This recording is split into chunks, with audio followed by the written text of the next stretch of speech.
তৌফিক দান করেছেন যেই মাহফিলে বসলে এতটুকু পর্যন্ত আমাদের ঈমান এবং বিশ্বাস যে আমাদের নেক কাজগুলো আল্লাহ কবুল করুক আর না করুক, কিন্তু যতক্ষণ পর্যন্ত এখানে বসা আছি ততক্ষণ আমাদের কোনো গুনাহ হচ্ছে না। কথা বলেন ঠিক কিনা? মাহফিলে কোনো গুনার কাজ চলে? মাহফিলে কোনো গুনাহ হয়? তার মানে বোঝা গেল যতক্ষণ পর্যন্ত বসা থাকবো অন্তত পক্ষে আল্লাহ পাকের রহমতের ছায়ায় আমরা আছি। ঠিক কিনা বলেন? কেমন রহমতের ছায়া? যতক্ষণ পর্যন্ত এই মজলিসের মধ্যে কোরআন এবং হাদিসের কথা চলবে ততক্ষণ পর্যন্ত এই মজলিসটা হচ্ছে জান্নাতের বাগান। সুবহানাল্লাহ। একটু আস্তে বলে, জোরে বললে দেবিদ্বারে পুলিশ অ্যারেস্ট করবে। তো জোরে বলেন সুবহানাল্লাহ। এবার জবান খুলে উচ্চ আওয়াজে সিংহ শার্দুলে নেয় চিৎকার মেরে বলে আল্লাহু আকবার। আপনারা তো আজকে মাহফিল বিদায় বসছেন এখানে, আপনারা দোয়ার বরকত আলহামদুলিল্লাহ। 4 তারিখ 5 তারিখ মাঝখানে শুধু 6, 7 2 দিন বাড়িতে রেস্টে ছিলাম, এই পর্যন্ত চলতেছে। 30 তারিখ পর্যন্ত চলবে প্রতি রাতে। আপনারা কি রাগ হয়েছে? আপনাদের চেহারা দিয়ে মনে হয়েছে হাসি দেখে মাশাআল্লাহকে দোয়া করবেন যে হুজুর আপনি মাহফিল করলে তো আমাদের খুশি, নাকি এটা মনে করেন যে হুজুর তো মাহফিল করে হাদিয়া পাইতেছে আমাদেরকে দিবে না নাকি? সবাইকে চায়ের দাওয়াত দিব, সবাই আজকে চা খাবেন। ঠিক কিনা বলেন? বলি আলহামদুলিল্লাহ। আমি আপনাদের কাছে দোয়া চাই। দেবিদ্বার আসলে মনে হয় যে আমার আপন মানুষ, ঘরের মানুষ, বাড়ির মানুষ, গ্রামের মানুষগুলোর কাছে আমি আসছি। এই দেবিদ্বার লক্ষ্মীপুর আসলে আল্লাহু আকবার বলেন। তো এই আমার কাছের মানুষগুলো, হৃদয়ের মানুষগুলোকে সামনে পাইলে যখন দেখতে পাই তখন আমার মন চায় একটা প্রশ্ন করতে। প্রশ্নের জবাব সবাই দিবেন তো? বলেন আপনারা সবাই কেমন আছেন? বলেন আলহামদুলিল্লাহ, শুকরুলিল্লাহ। এবার বলি ভালো আছি। মুসলমানের প্রথম ভাষা হবে শুকর আদায়ের জন্য আলহামদুলিল্লাহ। ঠিক কিনা বলেন? এরপরে আমরা বাঙালি জাতি বাংলা ভাষায় কথা বলি, এই জন্য বাংলা ভাষায় বলবো যে ভালো আছি। ঠিক কিনা বলেন? প্রথম আমরা মুসলিম, তারপরে বাঙালি। ঠিক কিনা বলেন? প্রথমে আমরা কি মুসলিম, তারপর হচ্ছে আমরা বাঙালি। তো আমার খুব কষ্ট লাগলো একটা জিনিস, এই গ্রামে কি দুরূদ শরীফ পড়া নিষেধ নাকি? আমি তো জানি যে এই গ্রামটা হচ্ছে অলি প্রেমিক, নবী প্রেমিকের গ্রাম, সুন্নি আকীদায় বিশ্বাসী এই গ্রামের মানুষ। ঠিক কিনা বলেন? দুরূদের আওয়াজটা খুব কম হয়েছে। তা আমি আপনাদেরকে আজকে একটা ঘটনা শোনাবো। ওয়াফাউল ওয়াফা বি আখবারি দিয়ারিল মুস্তাফা কিতাবের মধ্যে আসছে ঘটনাটা। আল্লামা আবুল খায়ের আক্তার রহমাতুল্লাহ আলাইহির জীবনের ঘটনা। এই ঘটনা শোনার পর থেকে আপনি জীবনে চলার সময়, আপনি জীবনে টেনশন পেরেশানের সময় সবসময় বিশ্বাস এবং আকীদা থাকবে আমি নবী পাকের প্রতি দুরূদ ও সালাম পাঠ করব, আমার সমস্ত টেনশন পেরেশান সব দূর করে দিবেন একজন, তিনি কে? জবান খুলে বলে তিনি কে? আর যার সামনে আমি দুরূদ ও সালাম পাঠ করব তিনি যদি খুশি হয়ে যায়, তিনি যদি আমার হয়ে যায়, তাহলে আল্লাহ আমার হয়ে যাবে। ঠিক কিনা বলে?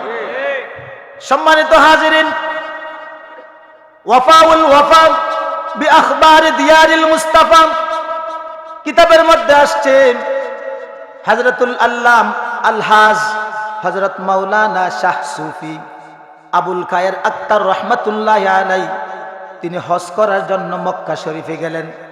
মক্কা শরীফে হজ করার পরে তিনি এবার মদিনায় যাবেন আমার নবী পাকের রওজা মোবারক জিয়ারত করার জন্য। বলে সুবহানাল্লাহ। যদিও নবীর উম্মত দাবিদার কিছু লোক এখন বের হয়েছে, মক্কায় হজ করার পরে মদিনা যাইতে নিষেধ করে, আমরা বলবো তোমাদের এই সস্তার ফতুয়া আমরা বস্তায় ভরবো না। কথা বলেন ঠিক কিনা? আমরা কোনো বারবার প্রতিদিন, প্রতি মাস, প্রতি বছরে মক্কা মদিনা যাইতে পারি না। জীবনে একবার কিংবা যতবার যাই, মক্কা গেলে মদিনায় না যাইয়া পারবো না। আল্লাহু আকবার। সবাই রাজি আছেন? মদিনা আমরা চাই কি চাই না? মদিনা মদিনা আশিক মুমিনের ঠিকানা, দিদার চেয়ে সদাই কাঁদো, দিদার চেয়ে সদাই কাঁদো, হও না নবীর দিওয়ানা। মদিনা মদিনা আশিক মুমিনের ঠিকানা, বলেন মদিনা মদিনা আশিক মুমিনের ঠিকানা। নবীর প্রিয় সাহাবী হযরত আবু বকর সিদ্দিকী ভালোবেসে পাশে শুইল যাইয়া দেখো মদিনা মদিনা মদিনা আশিক মুমিনের ঠিকানা বলেন মদিনা মদিনা আশিক মুমিনের ঠিকানা দিদার চেয়ে সদাই কাঁদো দিদার চেয়ে সদাই কাঁদো হও না নবীর দিওয়ানা মদিনা মদিনা আশিক মুমিনের ঠিকানা হযরত জালালউদ্দিন সুয়ুতি ৭৫ বার দেখলো নবীজি হযরত জালালউদ্দিন সুয়ুতি ৭৫ বার দেখলো নবীজি এত দেখে তবুও তার মনের তৃপ্তি হলো না মদিনা মদিনা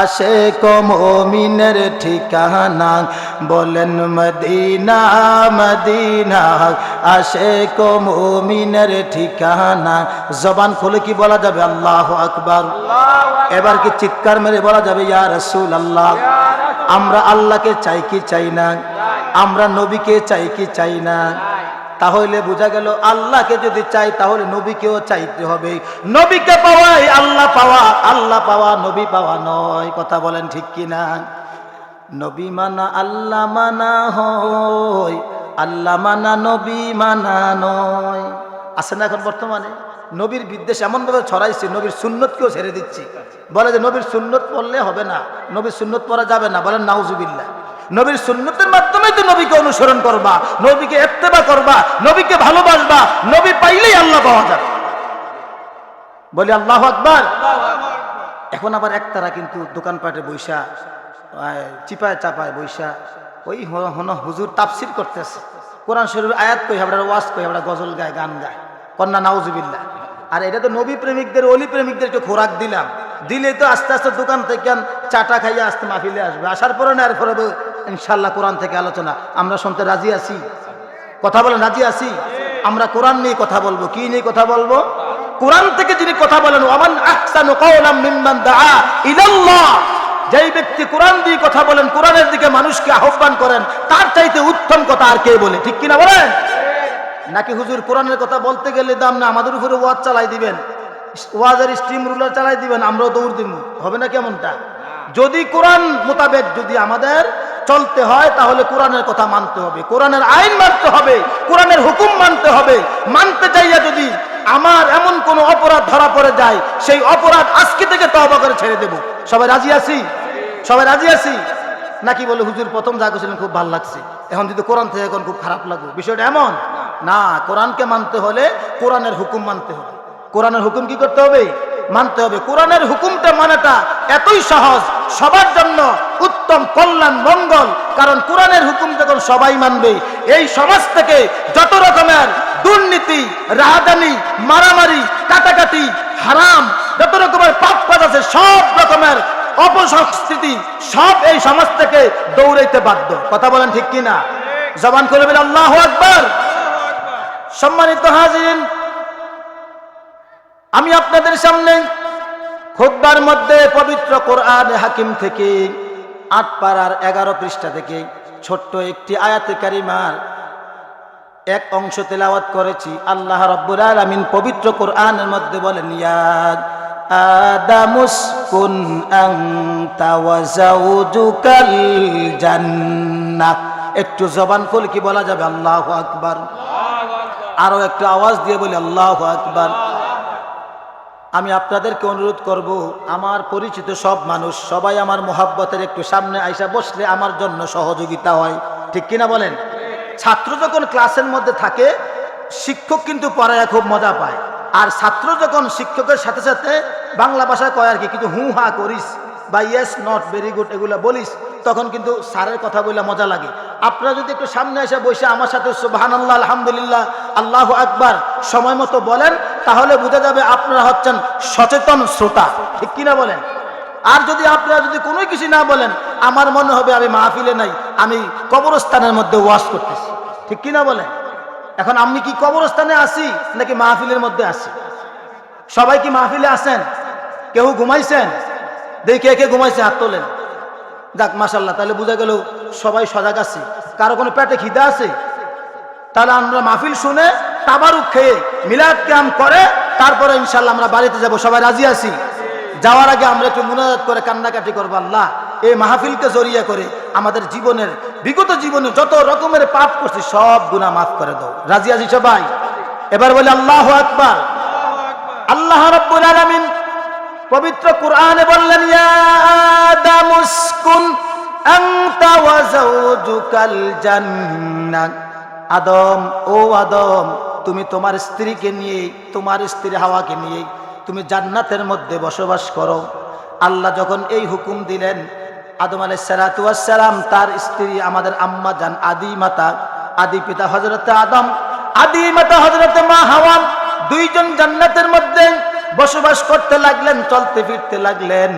আর শয়তানের সহ্য হচ্ছে না, শয়তান বারবার ধোঁকা দিয়ে চাচ্ছে কিভাবে জান্নাত থেকে বের করে দেওয়া যায়। এখন আমি আপনাদের কাছে একটা প্রশ্ন করব, আপনারা উত্তরটা বুঝে শুনে দিতে হবে। আমাদের আব্বা আম্মা যদি জান্নাতি হয়, আমাদেরকে জান্নাতে যাওয়ার জন্য আমাদের মনের মধ্যে আশা আছে না নাই? কথা বলেন, আশা আছে না নাই? আমরা জান্নাতে যাইতে চাই, কথা বলেন না, জান্নাতে যাইতে চাই। তাহলে জান্নাতি কাজ করতে হবে, জান্নাতি মানুষ হইতে হবে। কথা বলেন ঠিক কি না?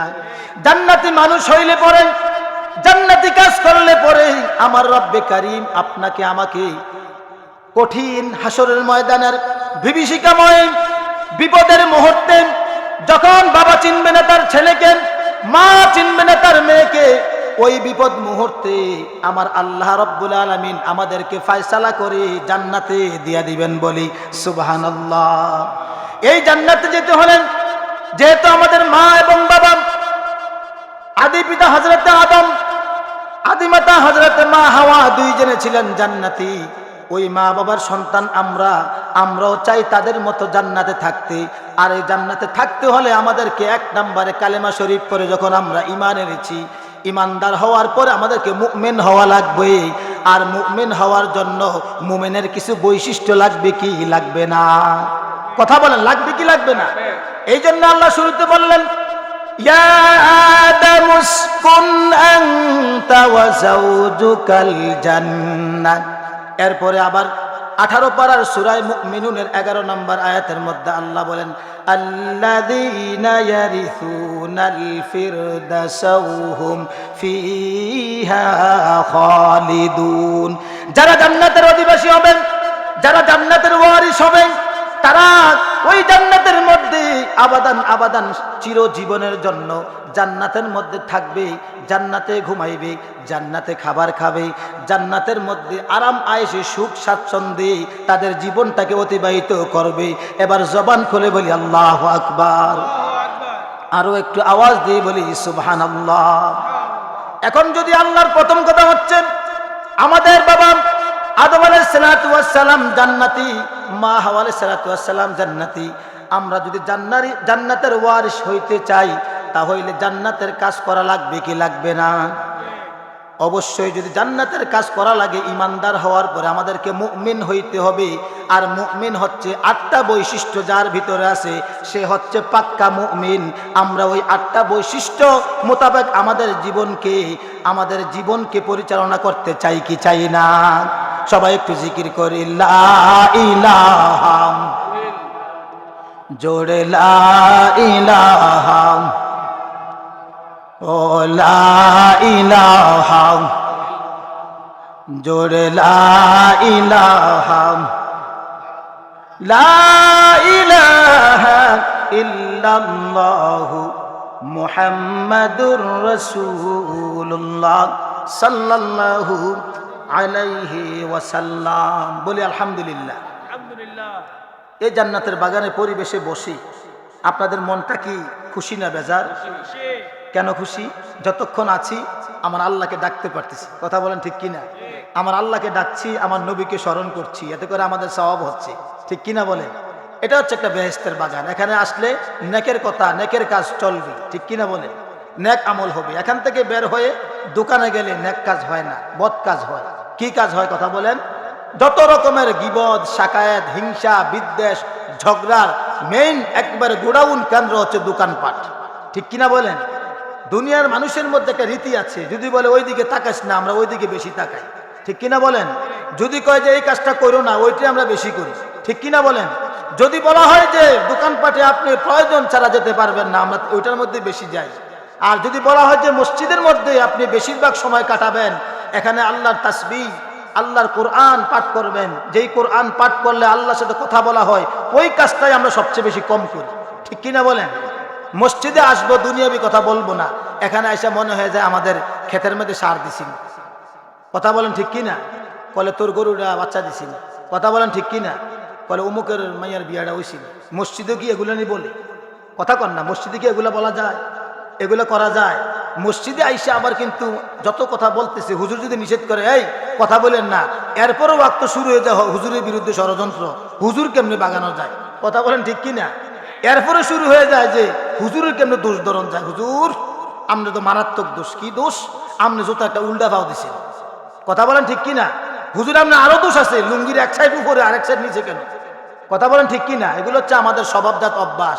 ওই যে সারা জীবন জন্মের পর থেকে গীবত করতে করতে অভ্যাস হয়ে গেছে, এই অভ্যাসকে এত তাড়াতাড়ি সারা যায়? ঠিক কিনা বলেন? তা আমার যেই প্রকৃতপক্ষে আমার যে আলোচনাটা, ওই আলোচনার জন্য আমার এই কথাগুলো বলা প্রয়োজন, কারণ ওই আলোচনার মধ্যে কথাগুলো আছে। ইমানদার মুমিন কখনো আজে বাজে কথা বলতে পারবে না, আজে বাজে কাজ করবে না, আজে বাজে কথা কানে শুনবেও না, নেক কাজ নিয়ে ব্যস্ত থাকবে। আমরা কি শুনতে রাজি আছি? কথা বলেন, শুনতে রাজি আছি? আল্লাহ রাব্বুল আলামিন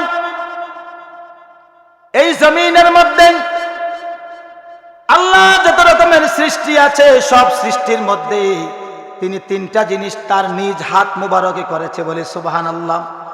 এক নাম্বার হচ্ছে আল্লাহ রাব্বুল আলামিন এই যত সৃষ্টি আছে তার মধ্যে তিনটা কাজের মধ্যে প্রথম কাজ হচ্ছে আল্লাহ রাব্বুল আলামিন জান্নাতুল আদনকে নিজ হাতে বানাইছে, বলে সুবহানাল্লাহ।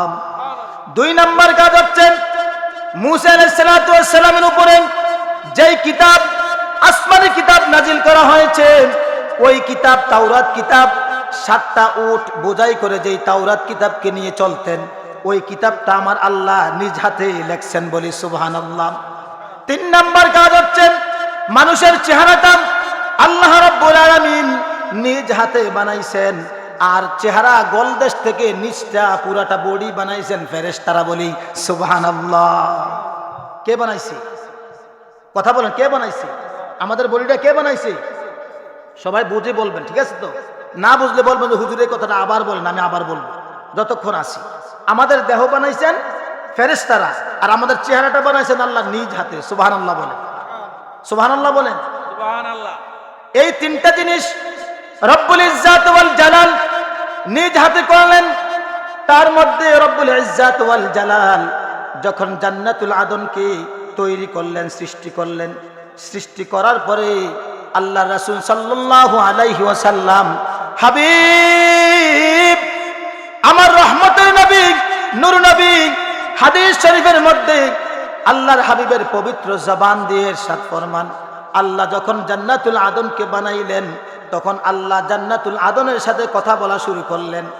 হাদিস শরীফের মধ্যে আসছে, খালাকাল্লাহু জান্নাতি আদন ওয়া দাল্লা ফিহা সামারাহা ওয়া শাক্কা ফিহা আনহারাহা সুম্মা নাযারা ইলাইহা ফাকালা তাকাল্লামি ফাকালাত ক্বাদ আফলাহাল মুমিনুন। জবান খুলে বলি আল্লাহু আকবার।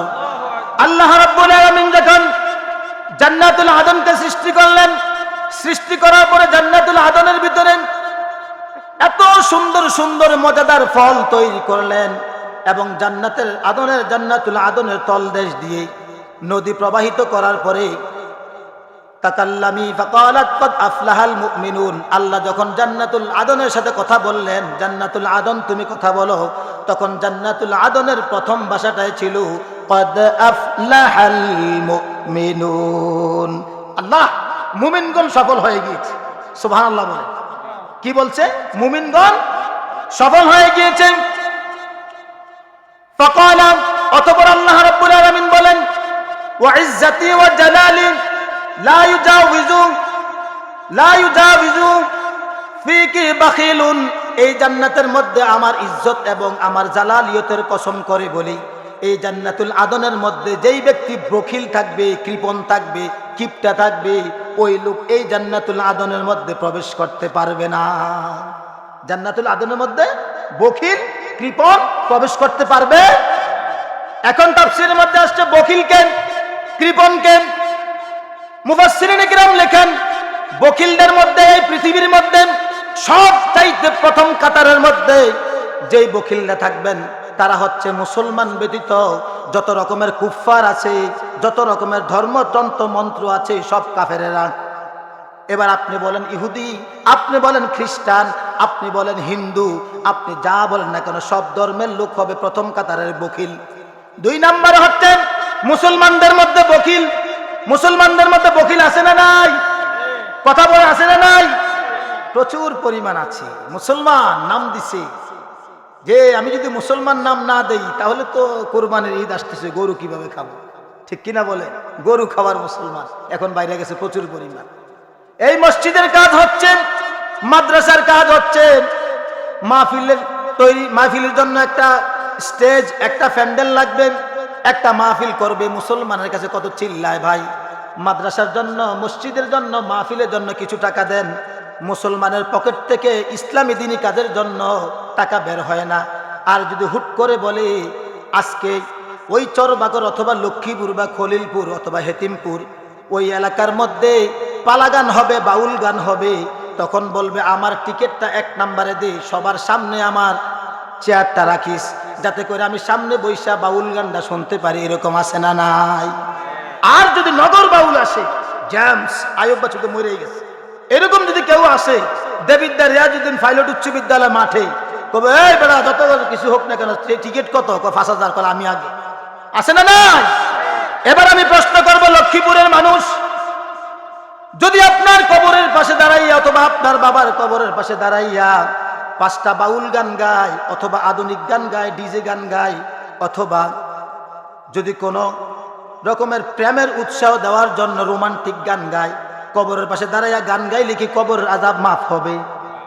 ও মুসলমান, গান গাইলে যদি কবরের আযাব মাফ না হয়, আর যদি আপনার আকীদা বিশ্বাস থাকে আল্লাহ রাব্বুল আলামিনের পবিত্র কোরআনে কারীম, এই কোরআন শরীফের সূরা ফাতিহা এবং সূরা ইখলাস আপনার বাবার আপনার কবরের পাশে দাঁড়াইয়া পাঠ করলে কবরের আযাব মাফ হয়ে যায়, তাহলে মুসলমান আপনি কেমন করে আপনি ইসলামী কাজের জন্য আপনার পকেটের টাকা বের হয় না, হারাম কাজের জন্য কেন বের হয়? কথা বলেন ঠিক কিনা? এখনো সময় আছে। মউতু কাবলাল মাউত, মরার আগে আপনি মরে যান। একবার চিন্তা করে দেখেন, রাত্র যখন গভীর হয় দরজা বন্ধ করে দেন, আপনার ঘরের লাইট অফ হয়ে যায়, আপনি ঘরে যখন ঘুমিয়ে গেছেন, শুয়ে গেছেন, আপনি শোয়ার পরে চিন্তা করেন চারদিকে ঘুটঘুটি অন্ধকার কালো, এত অন্ধকার হয়ে গেল, আমার রুমের মধ্যে মানুষ থাকলেও যেই না থাকলেও সেই অন্ধকার হয়ে গেছে। যদি এমন হয় এই ঘুমটাই যদি আপনার জীবনের শেষ ঘুম হয়, আজকে আপনার জন্য হচ্ছে দুনিয়া, ঘুম থেকে উঠলে আগামীকাল, না হয় ঘুম থেকে উঠলে আগামীকাল হবে। আর যদি ঘুম থেকে না ওঠেন আপনার জন্য পরকাল। কথা বলেন ঠিক কিনা? যদি এই কথাটা একটু চিন্তায় আসে যে আমি যদি ঘুম থেকে উঠি আগামীকাল, না উঠলে পরকাল, আর যদি এটাই হয় আমার কবর, তাহলে আমার মা কই, বাবা কই, ছেলে কই, মেয়ে কই, আমার টাকা কই, বাড়ি কই, গাড়ি কই, সম্পদ কই, আমার প্রাণের স্ত্রী গেল কোথায়? কথা বলেন ঠিক কিনা? একটু বুঝতেছেন তো সবাই? কষ্ট হয়, ঘুম আসতেছে তো একটু দূরে সরে পড়ি। আল্লাহুম্মা, কেউ নাই এখানে? ওয়া আলা আলি সাইয়্যিদিনা মাওলানা, সকলে জবান খুলে একটু পাঠ করে আল্লাহুম্মা সাইয়্যিদিনা মাওলানা ওয়া আলা আলি সাইয়্যিদিনা মাওলানা। मदीना मदीना आशिकों का गुनगुना, ये मदीना नहीं है ये तो जन्नत की नमूना अल्लाहुम्मा सय्यदना मौलाना मुहम्मद व अला आलि सय्यदना मौलाना। দুরূদ শরীফ বলতে ভালো লাগে, পড়তে ভালো লাগে। আপনাদেরকে মনে আছে আমি তো বলছিলাম যে আবুল খায়ের আক্তার রহমাতুল্লাহর ঘটনাটা, উনি মদিনায় গেলেন, যাইয়া 5 দিন পর্যন্ত পুরা মদিনা ঘুরে ঘুরে দেখলেন, কিন্তু কোনো খাবার পাচ্ছে না। উনি যখন খাবার পাচ্ছে না তখন তিনি ভাবলেন যে আমার নবী তো উম্মতের দরুদি, উম্মতের ব্যথায় ব্যথিত, উম্মতের কথা শোনেন, নবী তো হায়াতুন নবী, নবী তো জিন্দা নবী, রওজা মুবারক থেকে উম্মতের সব অবস্থা দেখতে পান। আমি আমার নবীর রওজা মুবারকের পাশে যাইয়া আমার মনের ব্যথাটা আমার নবীর কাছে বলি। বলেন সুবহানাল্লাহ।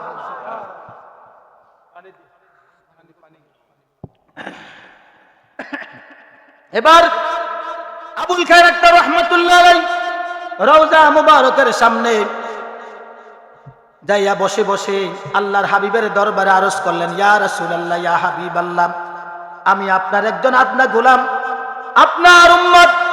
আমি আবুল খায়ের মক্কায় হজ করার পরে মদিনায় আসলাম আপনার রওজা শরীফ জিয়ারত করার জন্য, কিন্তু আজকে 5 দিন যাবত মদিনার মধ্যে আমি কোনো খাবার পাচ্ছি না। হুজুর, আমি আপনার মেহমান, আপনার একজন আদনা উম্মত। আজকে 5 দিন ক্ষুধার্ত থাকার পরে আমি আপনার কাছে চাই আপনি আমাকে কিছু খাবার দেন। এই কথা বলতে বলতে আবুল খায়ের রহমাতুল্লাহ আলাইহি ঘুমিয়ে গেলেন। ঘুমের ঘরের মধ্যে তিনি স্বপ্নে দেখতেছেন হযরতে রাসূল পাক সাল্লাল্লাহু আলাইহি ওয়াসাল্লামের জলিলুল কদর সাহাবী খলিফাতুর রাসূল হযরতে আবু বকর সিদ্দিক রাদিয়াল্লাহু তাআলা আনহু এবং হযরতে সাইয়্যিদনা ফারুক আযম ওমর ফারুক রাদিয়াল্লাহু তাআলা আনহু এবং হযরত মাওলা আলী মুশকিল কুশা শেরে খুদা আলী রাদিয়াল্লাহু তাআলা আনহু, তিনজন জলিলুল কদর সাহাবী এবং আমার নবী পাক আবুল খায়ের আক্তার রহমাতুল্লাহ আলাইহির পাশে দাঁড়াইয়া